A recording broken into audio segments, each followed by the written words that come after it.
Hello everyone, welcome to the defenders YouTube channel. आज के इस वीडियो में हम डिस्कस करेंगे डीएसईयू एग्ज़ाम जो जूनियर असिस्टेंट का एग्ज़ाम 22 मार्च को हुआ था, उसमें पूछे गए रीजनिंग के मेमोरी बेस्ड क्वेश्चन। तो आज के वीडियो में देखेंगे कि कौन कौन से क्वेश्चन रीजनिंग में पूछे गए थे जो आपका एग्ज़ाम हुआ था 22 मार्च को। तो अगर आपको इस वीडियो का पीडीएफ चाहिए तो वो आप टेलीग्राम से जाकर डाउनलोड कर सकते हैं, जिसका लिंक मैंने डिस्क्रिप्शन बॉक्स में दिया हुआ है। तो वीडियो शुरू करने से पहले एक छोटी सी बात बता दूं कि क्योंकि ये मेमोरी बेस्ड क्वेश्चंस हैं, तो हो सकता है कि जो आपको एग्ज़ाम में क्वेश्चन देखने को मिले थे उससे ये काफ़ी डिफरेंट हो, डिजिट्स वगैरह सारी चीज़ें चेंज हों। लेकिन एक चीज़ ज़रूर है कि जो जिन टॉपिक्स में से क्वेश्चन आए थे, उन्हीं टॉपिक्स में से मैंने क्वेश्चंस निकाले हैं और बनाए हैं पूछने पर जो मुझे पता चला।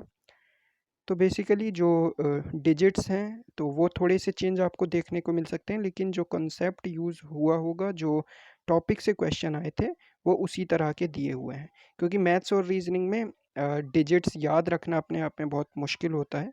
तो जो कुछ क्वेश्चंस मुझे मिले, पूछने पर पता चले, उन सभी क्वेश्चन को मैंने इस वीडियो में इंक्लूड किया है।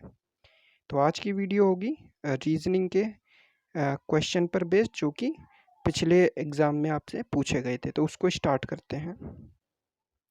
तो पहला क्वेश्चन था, ये बेसिकली सिंप्लीफिकेशन से एक क्वेश्चन दिया हुआ था।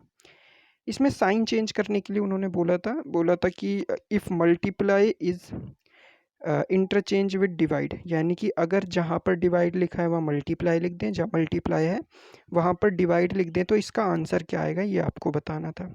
तो सिंपल सा क्वेश्चन है, 45 और ये जो डिवाइड है, इस डिवाइड को हम क्या कर देते हैं, मल्टीप्लाई बना देते हैं। 0.2 का मतलब होता है 2/10, ठीक है। एंड देन माइनस में लिखा है 42 और मल्टीप्लाई को हमें चेंज करना है डिवाइड में। डिवाइड का मतलब 6 को ले आएंगे हम इसके नीचे और प्लस में 1 बोला गया है। तो सिंपली यहाँ से 2 1 ज़ा 2, 2 5 ज़ा, देन 5 9 ज़ा 45। सो यहाँ से 9 आ गया और यहाँ से इसको काटेंगे तो 6 7 ज़ा, सो 9 माइनस 7 प्लस 1। सो 9 और 1 10, 10 में से 7 गया तो 3। तो इस क्वेश्चन का करेक्ट आंसर क्या था, 3। ठीक है। तो बहुत ही सिंपल से क्वेश्चंस पूछे गए थे आपसे, और इसी तरह की क्वेश्चंस चांस है कि अब जो एग्ज़ाम आपका होगा उसमें भी इसी तरह के क्वेश्चंस पूछे जाएंगे। तो ये जिन जिन टॉपिक से क्वेश्चन आए हुए हैं उन टॉपिक्स को आप एक बारी अच्छे से प्रैक्टिस कर लेना, जिससे कि आप एक भी क्वेश्चन एग्ज़ाम में गलत करके ना आए। तो ये सीरीज़ का क्वेश्चन था। इसमें पूछा गया है, पहला नंबर दिया है 10, देन 17, 26, 37। अगला नंबर पूछा है, अगला नंबर क्या आएगा। तो देखिए, नंबर देखकर ही आपको याद आना चाहिए। अगर आपको स्क्वायर्स याद हैं तो ये स्क्वायर से रिलेटेड नंबर लिखे हुए हैं। 10 क्या है, 10 बेसिकली 3 का स्क्वायर प्लस 1। 17 क्या है, 4 का स्क्वायर प्लस 1। 26 क्या है, 5 का स्क्वायर प्लस 1। 37 है आपका 6 का स्क्वायर प्लस 1। तो यहाँ पर 1 1 का गैप चल रहा है, 3 से 4 आए, 4 से 5, 5 से 6, तो 6 से क्या आएंगे, 7, यानी कि 7 का स्क्वायर प्लस 1। तो ये 49 और 1 कितना आ जाएगा, 50। ठीक है। सो 50 क्या है आपका आंसर हो जाएगा। देन इसमें बोला गया है, हमें कुछ 3 नंबर दिए हैं, उन 3 नंबर का रिलेशन दिया है एक नंबर के साथ। जैसे पहली लाइन में हमें बोला गया 542 इक्वल्स टू 18, 633 इक्वल्स टू 27। तो ये 12 4 x इक्वल्स टू 96। तो हमें x का वैल्यू कैलकुलेट करना है। तो देखिए, हम 18 को कैसे ला सकते हैं वो देखते हैं एक बार। जैसे पहली लाइन में लिखा हुआ है 5 4 और 2, तो अगर मैं 5 और 4 को ऐड कर दूं, 5 प्लस 4, और इसको ये आखिर वाले टर्म डिजिट से मल्टीप्लाई कर दूं इंटू 2। सो 9, 5 और 4 होता है 9, और 9 इंटू में 2 कितना होता है, 18। ठीक है। और 18 ही सामने लिखा हुआ है। सिमिलरली 6 और 3 कितना होता है, 9, 9 और 3 कितना होता है, 9 इंटू 3 27। तो बेसिकली क्या हो रहा है, पहले दो नंबर को ऐड करना है, तीसरे डिजिट से उसको मल्टीप्लाई करना है और वहाँ से हमें आंसर मिल जाएगा। इसका मतलब 12 और 4 कितना होता है, 16, 16 को x से इंटू करेंगे तो ये किसके बराबर आ जाएगा, 96 के बराबर। तो 16 की टेबल में 96 कब आता है, तो ये 6 पर आपको देखने को मिलेगा। इसका मतलब x का वैल्यू क्या आ गया, 6। तो इसका करेक्ट आंसर क्या था, x इक्वल्स टू 6। देन एक और क्वेश्चन है, स्टेटमेंट वाला क्वेश्चन है। तो इस तरह के क्वेश्चन बहुत ही ज़्यादा आसान होते हैं, ठीक है। मैं बस इसमें आपको लॉजिक बता दूंगा कि किस तरह से होते हैं, तो कोई भी क्वेश्चन आप आसानी से कर पाएंगे। इसमें बोला गया है if white is called black, black is called green, green is called red, red is called blue, blue is called orange, then colour of human blood. तो हमें क्या पता है भाई, ह्यूमन ब्लड का कलर कैसा होता है, रेड, ठीक है। तो अब हमें स्टेटमेंट में देखना है रेड कहाँ पर लिखा है। तो ये यहाँ पर ये लिखा है रेड, ठीक है। रेड इज कॉल्ड ब्लू, तो आपको ये नहीं लेना कि ग्रीन इज कॉल्ड रेड, हमें लेना है रेड स्टार्टिंग में, और रेड को क्या कहा जाता है वो देखना होता है, ठीक है। तो रेड इज कॉल्ड ब्लू, तो लाल को क्या बोलते हैं, ब्लू। और ह्यूमन ब्लड का कलर कैसा होता है, रेड, और रेड को क्या बोला जाता है, ब्लू। तो यानी कि इसका आंसर क्या हो जाएगा, ब्लू, करेक्ट। जैसे इसमें वो ये भी पूछ सकते थे कि मिल्क का कलर कैसा होता है, what is the colour of milk. तो आप क्या करते, मिल्क क्या होता है भाई, मिल्क होता है अपना वाइट, ठीक है। और यहाँ पर वाइट को क्या बोला गया है, ब्लैक, तो मिल्क का कलर यहाँ पर क्या हो जाता है, ब्लैक, ठीक है। इसी तरह से वो कुछ भी पूछ सकते हैं, तो आपको सिंपली क्या करना है, जो भी पूछा गया है उसका एक्चुअल में कलर क्या होता है, उस कलर को ढूंढना है स्टेटमेंट में, उस स्टेटमेंट में उस कलर को जो भी बोला गया है वही आपका आंसर होता है, ठीक है। तो ये बहुत ही आसान से क्वेश्चन होते हैं इस तरह के। देन इसमें हमें पहचानना है रॉन्ग टर्म, सीरीज लिखी हुई है, हमें बताना है कौन सा नंबर इसमें गलत लिखा हुआ है। तो देखिए 123 से 99 यहाँ पर कुछ गैप दिख रहा है, 99 से 75 कुछ गैप दिख रहा है, और ये गैप ऑलमोस्ट सेम सेम दिख रहा है। तो हम देख लेते हैं कितने का गैप है। 123 और 99 के बीच में कितने का गैप है, 24 का। 99 और 75 के बीच में अगेन 24 का गैप आपको दिखेगा। देन 75 और 52 के बीच में, तो 75 में से अगर मैं 24 निकाल दूं तो कितना आना चाहिए, 51 आना चाहिए, लेकिन यहाँ पर लिखा क्या है, 52। तो रॉन्ग टर्म क्या हो गया इसमें, यही हो गया 52, है ना। ये क्या है, रॉन्ग है। और अगर चेक करना हो ये ठीक किया है तो देख भी सकते हैं, 51 अगर यहाँ पर होता तो 51 में से 24 माइनस करते तो आंसर क्या आना चाहिए था, 27। और देखो 27 भी यहाँ पर लिखा है, इसका मतलब ये 52 को हमें रिप्लेस करना होगा 51 से, ठीक है। तो यही रॉन्ग टर्म है इसमें, 52। देन क्वेश्चन नंबर 6 में बोला गया है if B C D is equals to 24, L B is 120।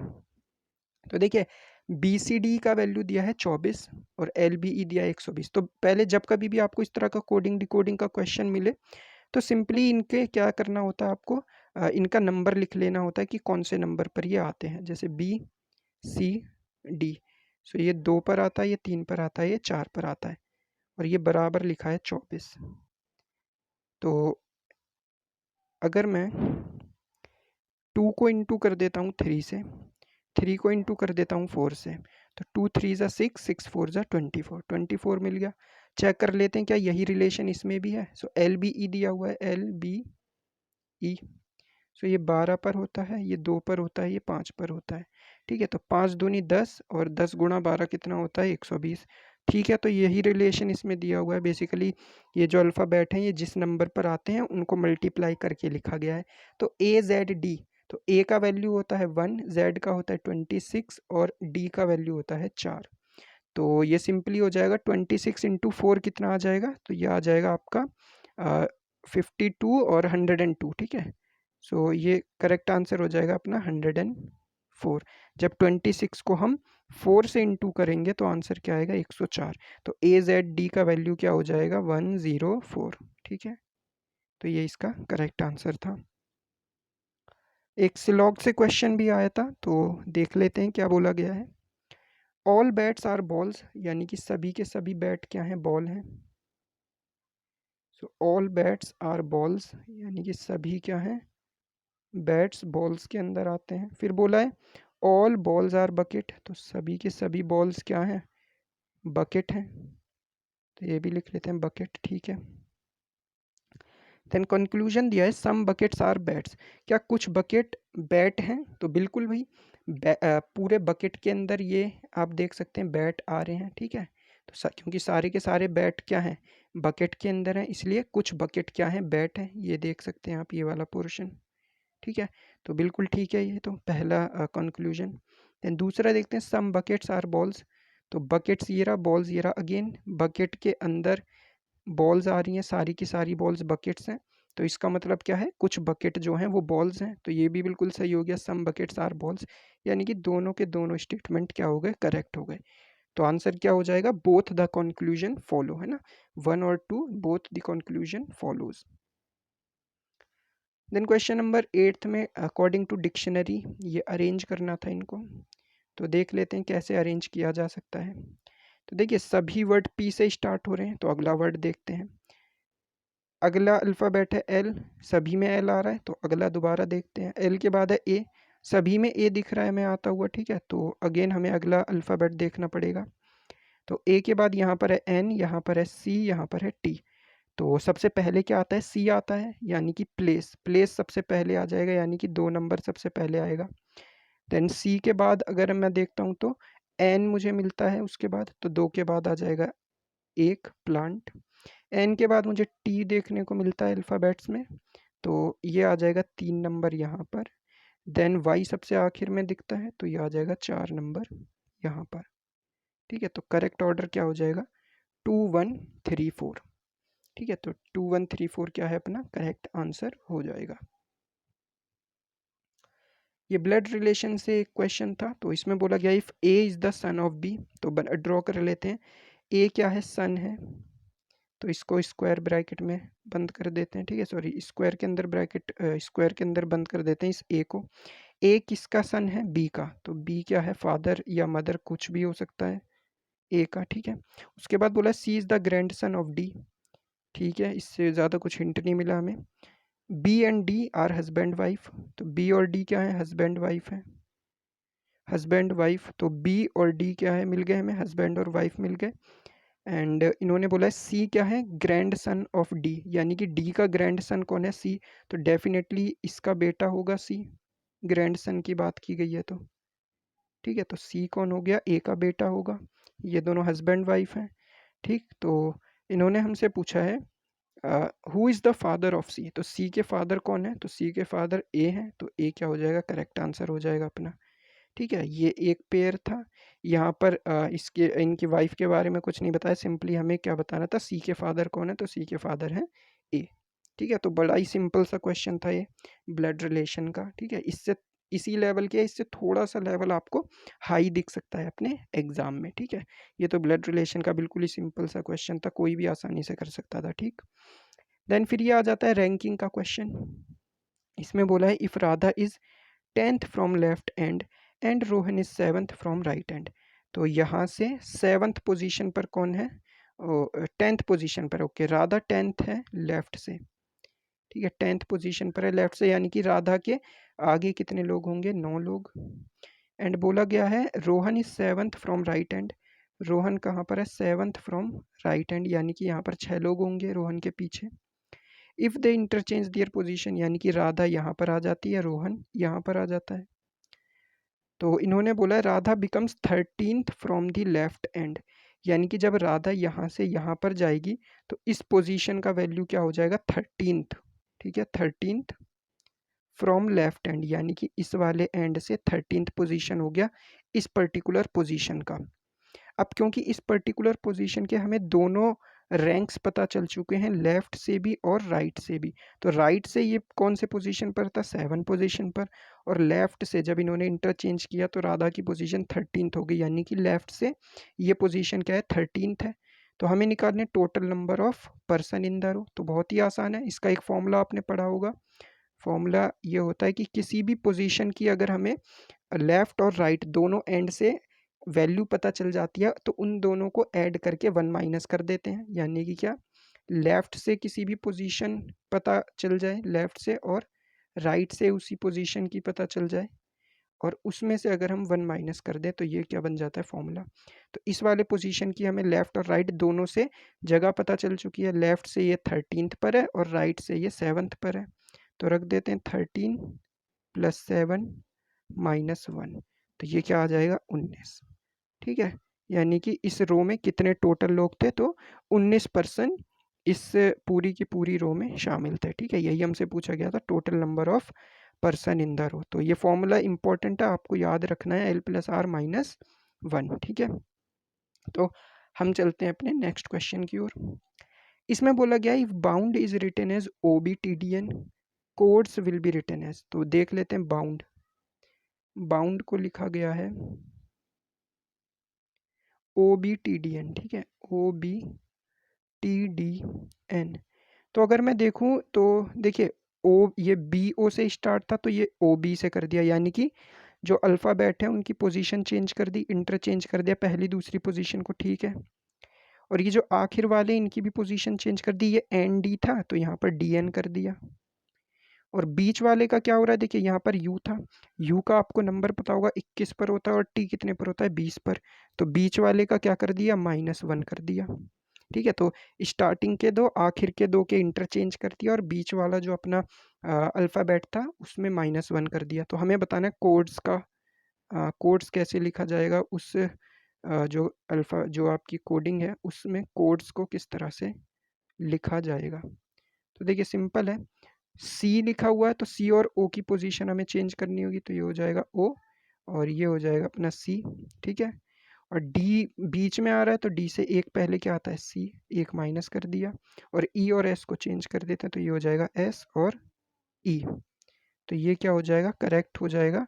Codes को किस तरह से लिखा जाएगा, OCCSE, ठीक है, ये अपना आ गया आंसर।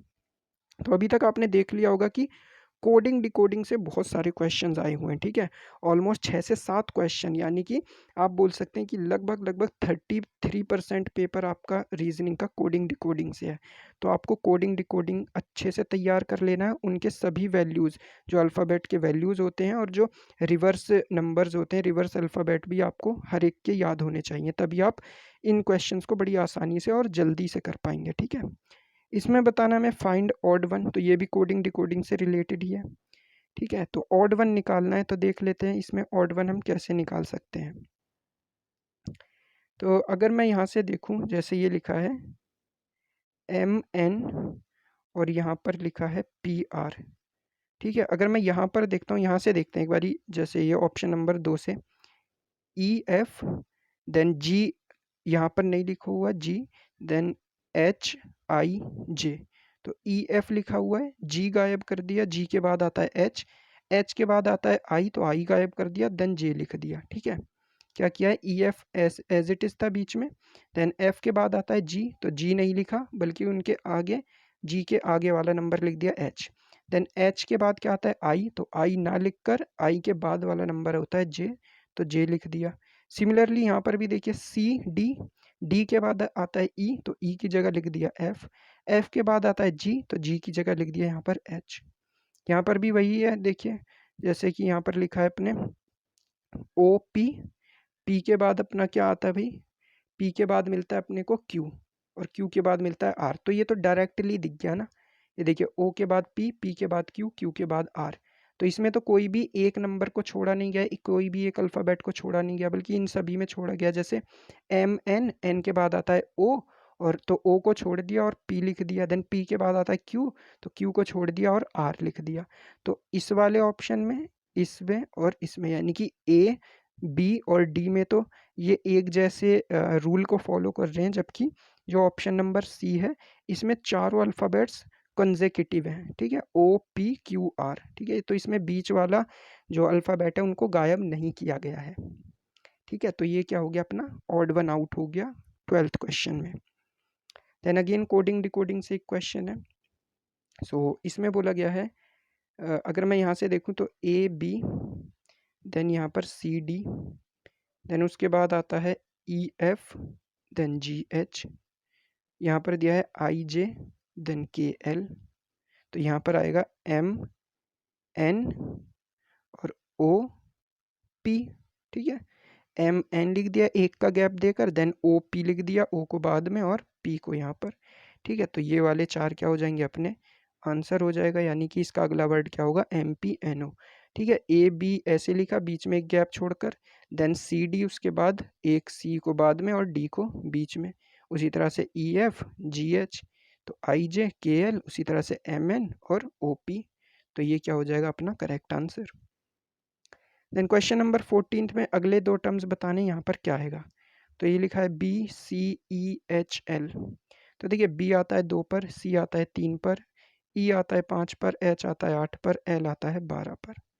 तो यहाँ पर 1 का गैप, यहाँ पर 2 का गैप, यहाँ पर 3 का, यहाँ पर 4 का, तो यहाँ पर 5 का गैप आएगा और यहाँ पर 6 का गैप आएगा। ठीक है, तो 12 और 5 कितना होता है? 17। 17 और 6 कितना होता है? 23। और 17 पर कौन सा अल्फ़ाबेट आता है? क्यू। और 23 पर कौन सा आता है? डब्ल्यू। तो इसका आंसर क्या हो जाएगा? Q W. यानी कि जो ब्लैंक दिए हुए हैं वहाँ पर पहले पर ब्लैंक पर क्यू, अगले ब्लैंक पर डब्ल्यू। तो ये 2 अगले अल्फ़ाबेट्स होंगे इस सीरीज़ के अंदर।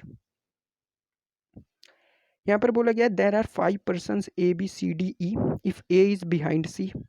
तो ए क्या है? बिहाइंड है सी के, ठीक है, यानी कि सी आगे है और ए पीछे है, सी के पीछे ए है। और बोला गया है सी के लिए यूज़ किया गया है हु, ठीक है, हु कहीं पर भी आए तो जो सबसे पास वाला जो भी आपको दिया हुआ है नंबर उसके लिए यूज़ होता है। ठीक है, हु इज़ बिहाइंड ई, यानी कि ई के पीछे है कौन? सी, तो ई सी ए मिल गया। इन्होंने बोला D and B are at first and last position. तो डी और बी क्या है? फर्स्ट और लास्ट पोजीशन पर है, तो डी और बी फर्स्ट और लास्ट पोजीशन पर है। तो ये 5 अल्फ़ाबेट्स हमें मिल गए respectively. Then find who is front of C. तो फ्रंट ऑफ सी के आगे कौन है? फ्रंट में कौन है सी के? तो ई, यानी कि इसका करेक्ट आंसर क्या हो गया? ई। ठीक है, तो सी के आगे क्या है? ई। ठीक है, तो ये थे 15 क्वेश्चन। इसके अलावा 1-2 क्वेश्चंस और थे जो कि मुझे ठीक से समझ में नहीं आए, लेकिन कुछ बता रखा था, तो मैं एक बार ये आपको बता देता हूँ किस तरह का क्वेश्चन था। तो एक क्वेश्चन इस तरह से पूछा गया था कि एक पेपर दिया हुआ था कुछ इस तरह का, ठीक है? इसमें बोला गया था कि इस पेपर को यहाँ से काटा गया है कुछ इस तरह से, और इसमें बताने थे कि कितने कॉर्नर्स हैं, मतलब काटने के बाद इसमें कितने कॉर्नर्स बचेंगे, कुछ इस तरह का क्वेश्चन था। तो अगर मैं इसको यहाँ से काट देता हूँ इस तरह से, तो इसमें कितने कॉर्नर्स आ जाएंगे? तो ये फिगर कुछ इस तरह से दिखने लगेगा, जैसे ये यहाँ से आया, देन ये यूं यूं हो गया, और ये तो इस तरह का फिगर बन जाएगा इसको काटने के बाद। तो इसमें कॉर्नर्स कितने? सिंपल 1 2 3 4 5 6। ठीक है, तो 6 कॉर्नर्स हैं। ये वाले कॉर्नर्स को हमें नहीं गिनना होगा क्योंकि ये अंदर की तरफ है। बेसिकली जो बाहर है ना, जो कॉन्वेक्स लेंस की तरह जो आपको बाहर उभरा हुआ दिखेगा, सिर्फ वही कॉर्नर काउंट करना है। तो इस हिसाब से तो इसमें 6 ही कॉर्नर्स होंगे, लेकिन अगर ऑप्शन में आपको ज़्यादा दिखते हैं या 6 नहीं दिखते तो उस हिसाब से आप ऑप्शन को सिलेक्ट भी कर सकते हो। ठीक है, तो इस तरह का एक क्वेश्चन पूछा गया था। आई थिंक इस तरह का क्वेश्चन आया होगा। और एक क्वेश्चन और पूछा गया था जो मुझे ठीक से समझ नहीं आया, कुछ ऐसा बता रहे थे बच्चे कि ये एक दिया था इस तरह से, उसमें 4-5 कुछ अल्फ़ाबेट्स लिखे हुए थे, इसमें पी एम 4 और किसी में शायद क्यू था, एक में कुछ आर था। तो इस तरह से कुछ क्वेश्चन बता रहे थे कि इसमें बताना है कि एक कौन सा एक मीनिंगफुल कुछ वर्ड बन रहा था या कुछ सिलेक्ट करना था ऑड वन आउट, कुछ इस तरह का। लेकिन क्वेश्चन आया था सेकंड शिफ्ट में 22 मार्च को। ठीक है, तो इस तरह का क्वेश्चन बताया गया था। अब मुझे एग्जैक्ट आइडिया नहीं है कि इसमें क्या पूछा गया था। तो इस तरह से लिखा हुआ था, उसमें से कुछ ऑड वन आउट वगैरह कुछ चुनना था। ठीक है, सो ये थे कुछ इंपॉर्टेंट क्वेश्चन रीजनिंग के जो कि मेमोरी बेस्ड क्वेश्चन थे जो आपसे पूछे गए थे 22 मार्च को एग्ज़ाम में। तो इसी तरह के क्वेश्चन आप देख सकते हैं, और इसी तरह के क्वेश्चन हो सकता है कि आपके आने वाले DSEU जूनियर असिस्टेंट एग्ज़ाम में भी पूछे जाएं। तो ये जो टॉपिक्स हैं, इन पर्टिकुलर टॉपिक से आप अच्छे से प्रैक्टिस करते रहें, यहीं से आपको क्वेश्चन देखने को मिलेंगे। ठीक है, सो अगर आपको इस वीडियो का PDF चाहिए तो आप टेलीग्राम से डाउनलोड कर लेना, लिंक डिस्क्रिप्शन बॉक्स में दिया हुआ है। So thank you so much for watching this video.